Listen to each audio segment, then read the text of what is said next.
Thank you to the anchor for inviting us on this discussion.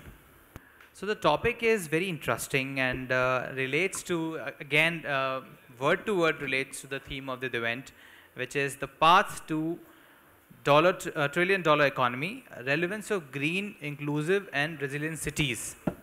Very important, as our Prime Minister also talks about sustainable urbanization. He says that yes, India is getting urbanized with a great pace, but we have to be sustainable, we have to make our cities livable, and smart city mission of the government, you all know that how many of the cities have transformed themselves through the vision of smart cities by the Prime Minister of India. And Uttar Pradesh is not behind. So this topic relates this vision of sustainable and livable cities with the trillion-dollar economy, how Uttar Pradesh can become, and how cities can help in contribute in taking the state's economy to $1 trillion. We will be getting it to know from the stakeholders sitting here talking about discussing on this topic. तो सबसे पहले मैं दरख्वास्त करूँगा दानिश रज़ा साहब से, who is Minority Welfare Minister in Government of Uttar Pradesh. Sir, your thoughts, आपके क्या विचार हैं सर कि कैसे जो शहर हैं उत्तर प्रदेश के वो अगर लिवेबल होंगे, स्मार्ट होंगे, सस्टेनेबल होंगे तो प्रदेश को $1 trillion इकॉनमी बनने में सहायता प्रदान करेंगे. To you, Mr. Danish Raza. Before you start, sir, let me invite Mr. Sameer Verma also here, Special Secretary Finance in Government of Uttar Pradesh. A round of applause for Mr. Verma. देखिए, बहुत अहम बात है कि किसी भी प्रदेश को आगे बढ़ाने के लिए, उसकी इकोनॉमी को आगे बढ़ाने के लिए उसके शहरों का सबसे महत्वपूर्ण योगदान होता है. और जिस तरीके से हमारा उत्तर प्रदेश, जहां 75 अलग अलग जनपद है, 75 शहर हैं, और हमारे हर शहर की एक अपनी खूबसूरती है, अपनी विशेषता है, एक अपनी अलग पहचान है. और कोई भी प्रदेश अपने शहर के ताकत को इस्तेमाल किए बिना, शहर के ताकतों को बढ़ाए बिना कोई प्रदेश आगे बढ़ नहीं पाएगा. तो यही चीज़ें हमारे उत्तर प्रदेश में हमारी योगी सरकार ने इन चीज़ों को समझा. और जो एक सबसे बड़ा एग्जाम्पल आज अपने डिस्ट्रिक्ट को एम्पावर करने का जो सबसे बड़ा एग्जाम्पल हमारी गवर्नमेंट ने दिया हमारी इकोनॉमी को डेवलप करने के लिए, वो ODOP है, वन डिस्ट्रिक्ट वन प्रोडक्ट. ये एक ऐसी शुरुआत थी हमारे उत्तर प्रदेश के सरकार द्वारा जिसमें हर शहर जिसकी एक अपनी विशेषता है, अपनी पहचान है, उसको सरकार ने पूरे फोकस तरीके से उसको कैसे आगे बढ़ाया जाए, हम इकोनॉमी को शहर में ही कैसे डेवलप करें ताकि वहाँ के रहने वाले लोग, वहाँ के जो बाशिंदे हैं, उनको हम वो सारी फैसिलिटी दे पाएँ. इन चीज़ों को हमने ODOP से कवर किया. और वन डिस्ट्रिक्ट वन प्रोडक्ट हमारे सरकार का एक सफल इनिशिएटिव और एक सफल प्रयोग था, और जिसके वजह से आज हमने इकोनॉमी को उसके शहर में ही डेवलप करने में हमारी सरकार कामयाब रही.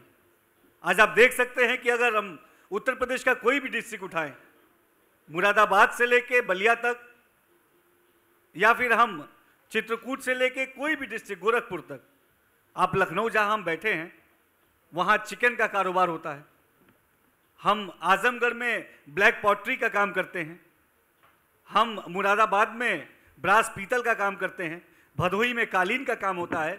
तो गवर्नमेंट ने इन तमाम चीज़ों को पहले समझा और इस महत्व को जाना कि हम अगर अपने शहरों को उसकी पहचान के हिसाब से डेवलप करेंगे, वहाँ की जो विशेषता है, वहाँ का जो व्यापार है, वहाँ का जो ट्रेड है, अगर उसको हम बढ़ाएंगे आगे, तो अपने आप हमारा जो प्रदेश है वो इकोनॉमी में आगे बढ़ेगा. और आज हमारे सरकार के ही प्रयास का नतीजा है, हमने ODOP के माध्यम से, स्टार्टअप के माध्यम से, इन तमाम माध्यम से हमने आसानी से शहरों को आगे वो कैसे डेवलप करे, अपने अपने ट्रेड को, उस दिशा में हम आगे बढ़े। और आज हमारे सरकार के प्रयास से ही भदोही का चाहे कालीन हो, आजमगढ़ की ब्लैक पॉटरी हो, लखनऊ का चिकन हो, बरेली का फर्नीचर हो, कोई भी ऐसी चीज़ हो, मऊ का जो है बुनकर वर्ग है जो साड़ियाँ बनाता है, कोई भी ऐसे लोग जो इस ट्रेड से जुड़े थे उनको उनके शहर में रोजगार भी मिला और उस रोजगार से उस शहर को वो गति देने में, हमारे प्रदेश की इकोनॉमी को गति देने में वो बहुत हेल्पफुल साबित हुए। और हम पूरी ईमानदारी से उनको और सशक्त करने के लिए, उनको और बेहतर सुविधाएं देने के लिए, ज़्यादा अच्छी से अच्छी स्कीम्स उनके शहर में पहुंचा के उनको मुख्य धारा से जोड़ने के लिए हमारी सरकार लगातार ईमानदारी से काम कर रही है। आपका वक्तव्य बहुत ही खूबसूरत रहा दानिश रजा साहब, और जो शहरों की उपयोगिता आपने बताई है प्रदेश के विकास के लिए, आई थिंक प्रदेश का विकास आज हम बरसों से बात करते हैं कि गांव-गांव, ढाणी-ढाणी का विकास होना चाहिए, नुक्कड़ का विकास होना चाहिए। और आज के संदर्भ में जब शहरों की तादाद बढ़ रही है, शहरी जनसंख्या बढ़ रही है, तो शहरों का विकास और सस्टेनेबल डेवलपमेंट बहुत ज़रूरी है, ताकि देश और प्रदेश की अर्थव्यवस्था को मजबूती मिले। और जो विज़न सरकारें सेट करती हैं, जैसे कि ये एक विज़न है $1 ट्रिलियन इकॉनमी का, इनको समयबद्ध तरीके से पूरा किया जा सके, उसके लिए शहरों का योगदान बहुत ज़रूरी है। बहुत अच्छा वक्तव्य आपने दिया honourable monetary welfare minister Uttar Pradesh Danish Raza sahab. And now I will be moving on to Mr. Ashish Tiwari, who is Secretary of Forest, Environment and Climate Change, Government of Uttar Pradesh.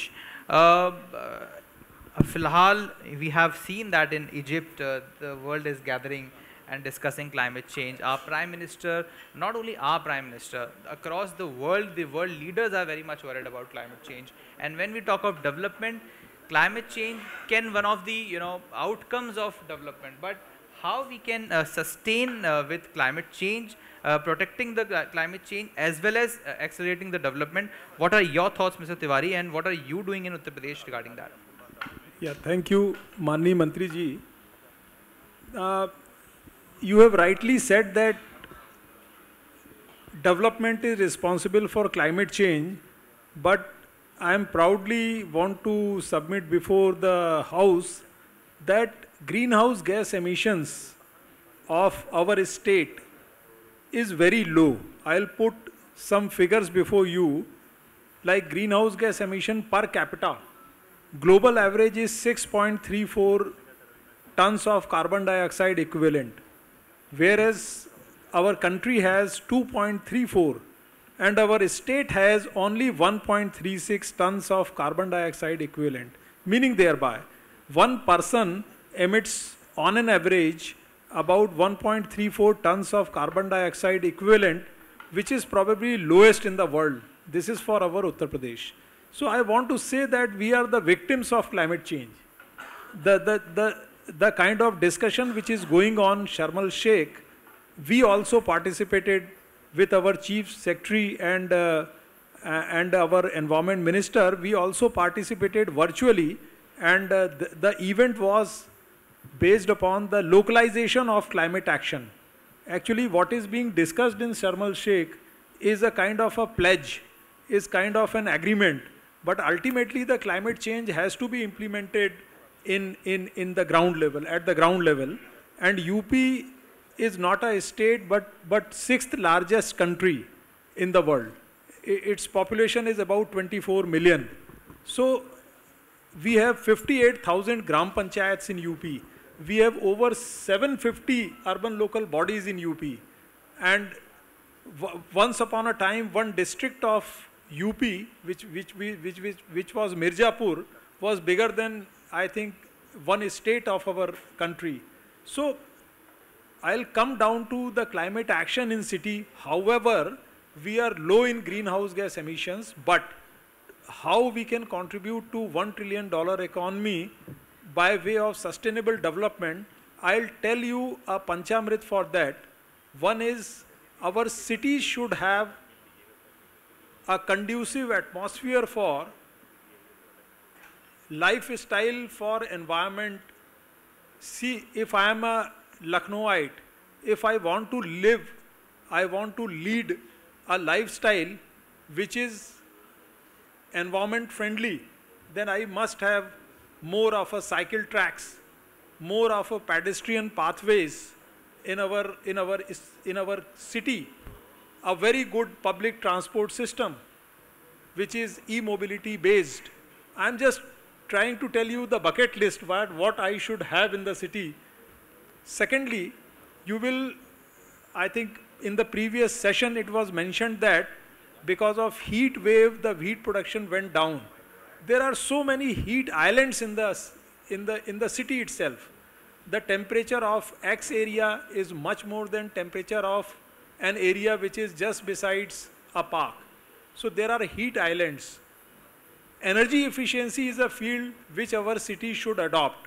If you see the bird's eye view of Lucknow city, you will find a very positive development which is coming in way is solarization, rooftop solarization. And if we adopt energy efficiency practices, I am happy to inform you that our Directorate of Environment has become 5-star energy efficiency rated building. We have retrofitted that building. So this is how we can contribute to our economy. If we spend more, then probably we would be having less for the development. If we conserve, if we go to circularity of the economy, if we start using secondary raw material as in our production system, like recycling, reuse, secondary raw material, then probably greenhouse gas emission will also be less. I'll just give you an example of aluminum cans.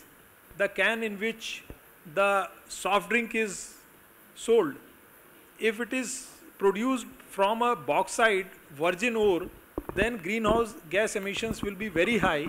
But if it is recycled, then greenhouse emissions will be only 30%. So in this way, we can contribute to $1 trillion economy, and we can make our cities very conducive for lifestyle, for environment. Very rightly mentioned by you, Mr. Tiwari, that how we can become more energy efficient and how our cities can become more energy efficient. And, like your office has become 5-star energy efficient. I think if we all work together and play our part, I think we can definitely make a change. And as our Honorable Minister Shri Danish Azad Ansari sahab ने भी हमें बताया कि किस प्रकार हम अगर शहरों को अच्छे से हम मेंटेन करते हैं तो वाकई में प्रदेश तरक्की करेगा। शहरों से देश प्रदेश की तरक्की संभव है। और जब हम अर्बन डेवलपमेंट की बात करते हैं, mister Tiwari, you spoke very well about how cities can be more inclusive and resilient with being energy efficient. So Mr. Ranjan Kumar is here with us. You are dealing with these cities, the urban development scenario of the state. When we talk about urban development, about the cities, there is also one mission of decarbonizing the cities by 2047. So what do you think, how, while moving towards industrial development, how cities can move towards decarbonizing themselves, and what a government department can do in that? Mr. Ranjan Kumar. See, the urban development now is identified as a most important pillar to boost economic growth. And when our state government has already embarked upon the path of becoming 1 trillion economy. So already we have all started, all the department have already started identifying the sectors where we have to work upon. So if we talk about urban, so when you visualize urban area, so if you increase urban population 1%, that will give rise to more than 2.5% growth of economy. So more urbanization, more scope of innovation, more scope of research and development, more scope of imparting a skill. So, before we start doing exercise for taking care of all the variables like decarbonization and all, so we are working upon more than 59 cities they have already prepared master plan based on GIS mapping. So that will give you tool to easily you can plan things very in a better way. You have polygon for each and every point of the city, so easily you can plan for that. Also, we have the city development plan in more than 13 cities. We are also going a big way in planning for the city logistic plan. See, the city logistic plan, the globally, it's 8% the cost in the logistic. In our country, it is more than 14%. So if you reduce that, so not only you will gain in the cost cutting, but also the environmental things. So in urban area, we should look at urban area not like the present perspective, like congested and all, but in the futuristic kind of, if you go for in a better way, the urbanization, you get more opportunity to bring people in an organized way. So you will go for the locating industry in a planned way, locating your universities and other activity areas. So first, I think the attempt should be to make the better use of the present infrastructure. So presently the government has gone a big way in amending so many acts and rules. So recently the government has brought many tools like TOD, Transit Oriented Development Program, TDR, Transferable Development Rights, LAP, local area projects, TPS, planning schemes. So many these tools. See, you need huge investment in the urban area to get to the points where you think about the ideal city where you do not produce carbon, but you produce skill, you produce employment, you empower people, you take care of gender inequality. See, when we talk about the gender inequality, when women start for a work or for picking up the children from the school or going for the market to pick up food stuff and all, so she is more concerned about her security. So can we imagine a city where we only provide transport and all without taking care of their security? So we have to provide more CCTV and all. So digital integration and bringing digital architecture is a solution to bring inclusive growth. So infrastructure and digital infrastructure, both are the big player in bringing inclusive growth. So for that you need a lot of investment. So already Deloitte has been appointed here, and they have identified a huge investment requirement in the urban area. So these tools which just I talked about, these will bring the millions, like more than 1,000 crores, because we are totally underutilized. So along metros, along expressways and other places. So we can imagine, we can develop big cities by TOD and all by applying these tools. So we are going in a big way. We are planning. We are organizing so many training programs, capacity building. See, the present status require a lot of effort in training and all. So this climate and climate adaptation and resiliency, when you talk about these things, see, when there is a flood in the city, you lose a lot of resources, human and economic resources. So definitely you have to plan this sewerage. So recently the Amrit 2.0 is launched. So whereby we are planning to provide the water supply to each and every household. And also the sewer line 100% in Amrut cities, and we are going in a big way. And also we are organizing workshop, capacity building. We are trying to bring more new technology for the cost cutting so that more resource better utilization. And also the issue of climate is not only issue of our city, but whole globally also. This is a very important issue right now. So we have to make aware all the people. So in citizen awareness, and we are going a big way to the people. Like recently we have started on water treatment plant. We are bringing students there to see and learn and how we are working towards.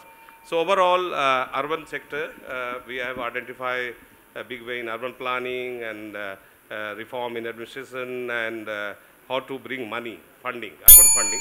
So that is, I think, thereby we can bring the governance. Right. I think rightly enlightened us about the challenges of urbanization, and at the same time, I think how UP is doing their urban planning and how you are also dealing well with the Government of India's policies towards urban development of the states and the development of the cities. Thank you so much for enlightening us, Mr. Ranjan Kumar. And when we talk about challenges related to the rapid urbanization and the challenges related to the this explosion of urban population, the urban housing becomes one of the key challenges. And we have here with us Mr. Ranveer Prasad. Mr. Ranveer, you are looking after the housing sector, being Housing Commissioner of Uttar Pradesh. Please tell us about how you are dealing with, because Government of India has a lot of ambitious plans like Mobility for All, Pradhan Mantri Awas Yojana. So how you are dealing with the urban housing challenges? Please tell us about that. Thank you. As it is rightly said that cities are engines of growth.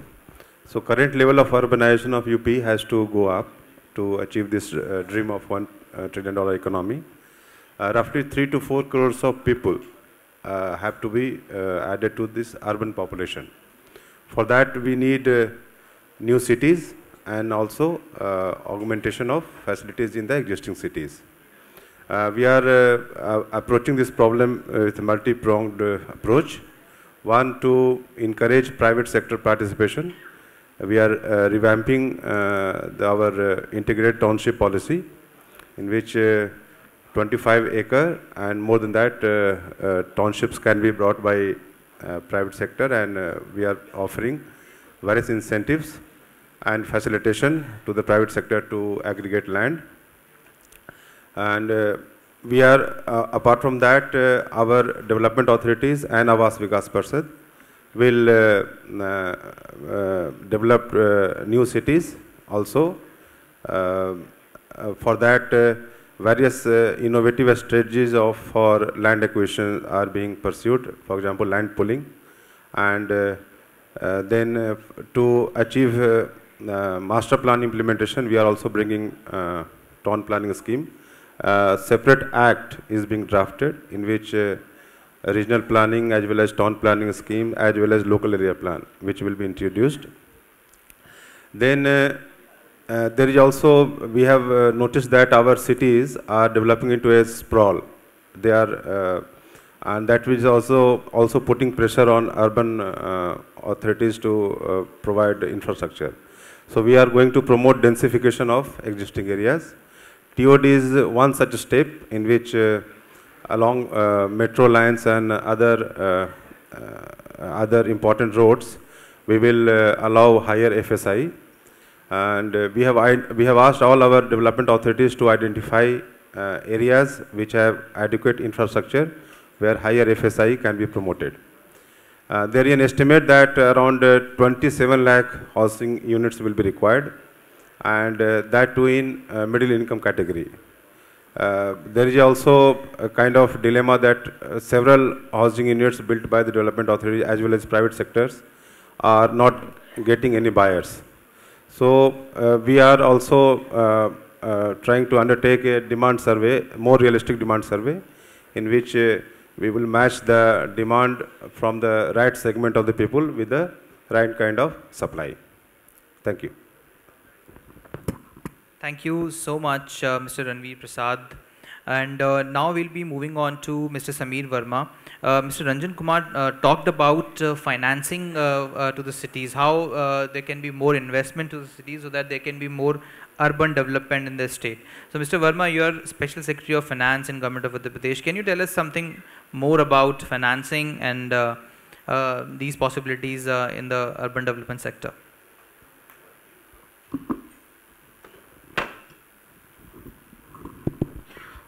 Thank you. First, let me congratulate everybody who is present in this hall that recently we have surpassed Britain to become the 5th largest economy in the world, and now we are eyeing to become the 3rd by the end of this decade. So, and India is also aiming to become $5 trillion economy by the end of this decade. There are some interesting things to note about what it takes to become $1 trillion economy. A clear roadmap, I think, lot of investment, multi-sectoral approach, lot of production, lot of consumption, and along with that, the thing which is on topmost, that is entrepreneurship of the state citizens. Now, when we say $1 trillion economy, it amounts to 80 lakh crore rupees on the present exchange prices. And our GDP today, as on today, is around 20 lakh crores. And we are hovering somewhere between 3rd and 4th position in the country. Sometimes Maharashtra leaves us behind, and sometimes we are at the number 3 position. Our budget estimates for year 22-23 are also at 6.5 trillion Indian rupees. So if you see that we have to go 4 times from the present GDP size, what we are enjoying right now, to become $1 trillion economy by 2027. How it is going to happen? Even the government of India, for government of India, if they are planning to become $5 trillion economy by the end of this decade, they need to grow at 9% CAGR for next 8 to 9 years. And if you also have a look on the World Outlook data which was released in the month of October by IMF, for the rest of the world, the GDP growth rate has been projected around 2 to 3%. For India, it has been more optimistic, being 6%.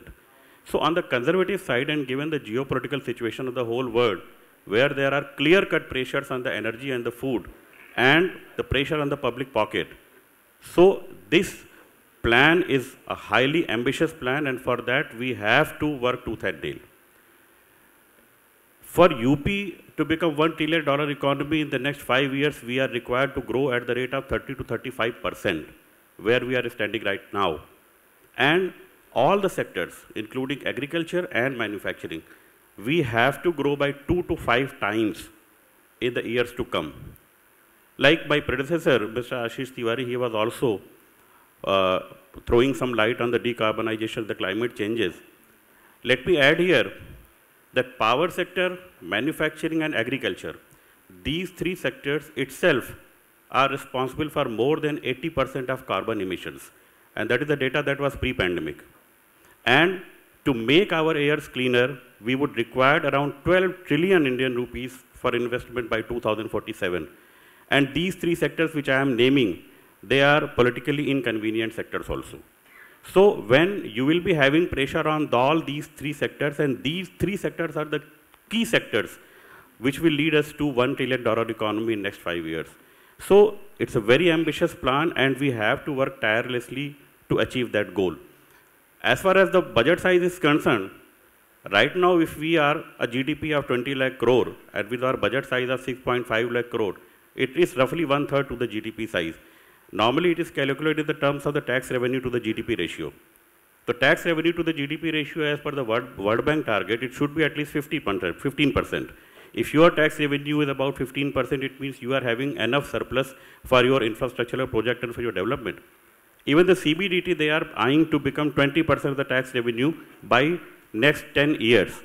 So challenges are there. It's a big task, mammoth task, and recently you must have gone through the reports that in the FMCG product, in the FMCG sector, there has been a slowdown in the rural demand. Now FMCG sector, it starts with toothbrush to toilet. And if there is a slowdown in the rural demand, it is going to put a very tough time before us. So to become a $1 trillion economy, financial leverages, identification of our strength areas, integration of sectors, and not unnecessarily making our skin thin in all the unnecessary areas. That is the key. Things are big, plan our ambitions, and challenges are before us. It is an achievable target, but we will have to see that how much time we will take given the geopolitical situations and given the world scenario. Thank you. Thank you so much. I think very well explained by facts and figures, startling facts and figures, Mr. Verma. Thank you so much. And when we talk about these energy efficiency, sustainability, and especially decarbonizing, we look forward towards moving towards green gases and green solutions. So I have with me here in this panel discussion Mr. JP Singh, who is the Managing Director of Green Gas Limited, which is a joint venture of GAIL India and Indian Oil Corporation Limited. Mr. Singh, the gas is, is the next energy source in a, energy kitty of the India. As they say, though renewable energy is there, but gas is still less polluting source of energy. So what is your thought of, using more of natural gas and making the city sustainable? Your thoughts on this, Mr. JP Singh? Thanks Economic Times for organizing such wonderful conclave for 1 trillion economy. You rightly said that for going to 1 trillion economy, first of all, I would like to say our ex-president APJ Kalam used to say, you dream in the day, it will come true. And we are dreaming in the day, I hope it will come true. Secondly, we have to see how UP can come to a 1 trillion economy, very rightly said by my other panel specialist. Our per capita income in UP is around $1,000 per person. And in India itself, there are states where per capita income is $6,000.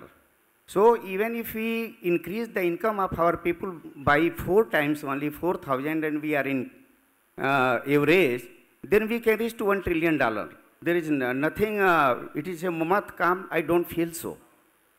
But I feel for reaching $1 trillion, only industrial growth can help. Other things simultaneously it will grow. And when we talk about industrial growth in today's scenario, then definitely urbanization. Out of 20 crores, 25 crores of population of UP, around 5 crores people are staying in the cities, and other 3-4 crores are aspiring to come to the cities because of the advantages.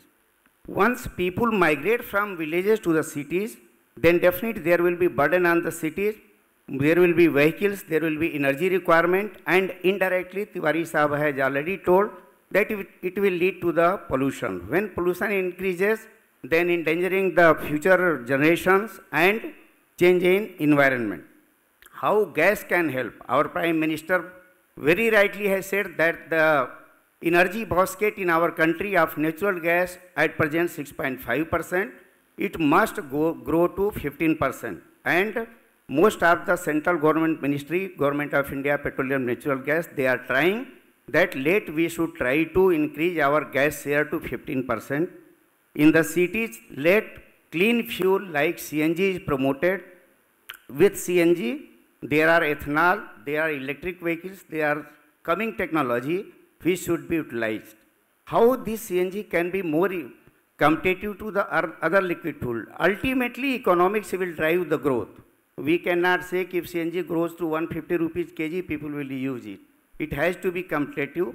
For making it competitive and having the sustainable growth, the taxation and energy requirement is to be seen in totality. Secondly, cities should be planned, coming cities, in such a fashion that pipeline infrastructure are laid so that the domestic connections are given by PNG. Small industries using other fuels should use the gas. I think there is shortage of time. I will close. This is a big topic, but ultimately we have to use the clean fuel. Thanks.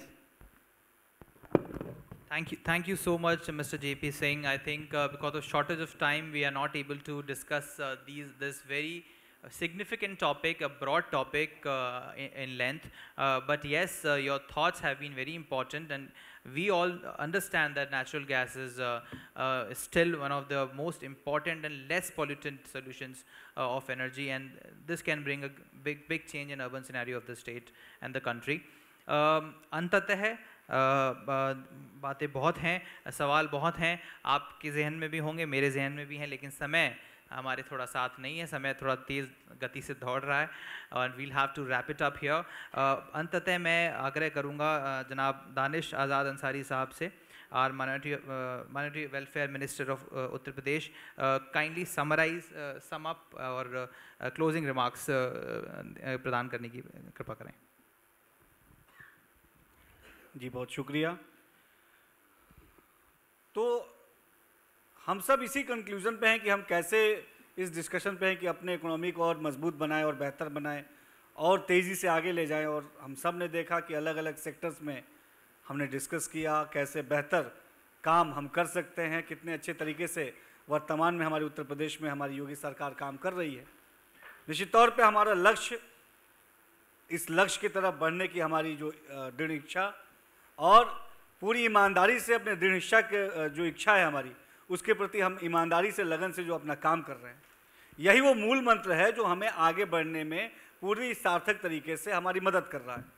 और हम अपने शहरों को और विकसित बनाएं, शहरों को और मजबूत बनाएं. साथ ही साथ हमारी जो उत्तर प्रदेश की योगी सरकार है, ये गाँव के भी विकास के लिए उतनी ही पूरी ईमानदारी से काम कर रही है. और हमारे ख़ास तौर पे हमारे नौजवानों को, हमारे यूथ के एम्पावरमेंट के लिए हमारी सरकार ने बहुत सारे अच्छे स्टेप्स लिए हैं. और जो पलायन पहले हुआ करता था अलग अलग शहरों से, उत्तर प्रदेश से एक बड़ी संख्या में बाहर लोग जाते थे नौकरी की तलाश में, बिजनेस की तलाश में, आज हम उत्तर प्रदेश में ही वो माहौल बनाने में पूरी तरीके से कामयाब हुए हैं, जिसमें हम शहरों को ही वो तमाम सुविधाएं मुहैया करा रहे हैं ताकि उन शहरों के जो नौजवान हैं उनको वहीं रोज़गार मिले, चाहे नौकरी के माध्यम से हो, चाहे वो खुद के बिजनेस के माध्यम से हो. इन तमाम बिंदुओं पे हमारी योगी सरकार पूरी ईमानदारी से, पूरी मेहनत से काम कर रही है. और हमारे काम जो है ग्राउंड लेवल पे दिख रहा है. हमारी इकोनॉमी तेज़ी से आगे बढ़ रही है. आज देश ही से नहीं, पूरे विदेश से भी इन्वेस्टर्स हमारे यूपी में आ रहे हैं. हमने सफलतापूर्वक इन्वेस्टर्स समिट को भी अंजाम दिया है. बड़ी बड़ी कंपनीज़ ने यूपी में आके इन्वेस्टमेंट में अपना इंटरेस्ट दिखाया है. और हम सब मिलके इसी तरीके से पॉजिटिव माहौल जो हमारे गवर्नमेंट का बना है, इस और जो डिस्कशन ऐसे डिस्कशन के माध्यम से बनता है, हम आगे बढ़ें, यही हम सबकी सोच होनी चाहिए. और ख़ास तौर पे मैं शुक्रिया अदा करना चाहूँगा इकोनॉमिक्स टाइम का कि जिसने इतने अच्छे इस डिस्कशन का हम सबको पार्ट बनाया. और ये डिस्कशन जो है हमारे उत्तर प्रदेश को आगे ले जाने में बहुत सहायक सिद्ध होगा, मुझे पूरा यकीन है. आप सबका बहुत बहुत शुक्रिया. दानिश, आज़ाद, अंसारी साहब का बहुत बहुत शुक्रिया. और उत्तर प्रदेश सरकार के प्रयास और दृढ़ निश्चय के लिए अंत में एक ही लाइन कही जाएगी कि कौन कहता है कि आसमां में सुराख नहीं हो सकता, एक पत्थर तो तबीयत से उछालो यारो. और ये उत्तर प्रदेश सरकार के इन प्रयासों को अभिनंदन करते हुए, स्वागत करते हुए हम इस पैनल डिस्कशन को यहाँ पे विराम देते हैं. We'll close this panel discussion here. Thank you so much eminent panellist, honourable minister, honourable secretaries and honourable and respected industry stakeholders, in the speakers and in the audience for being with us. And here we close the discussion.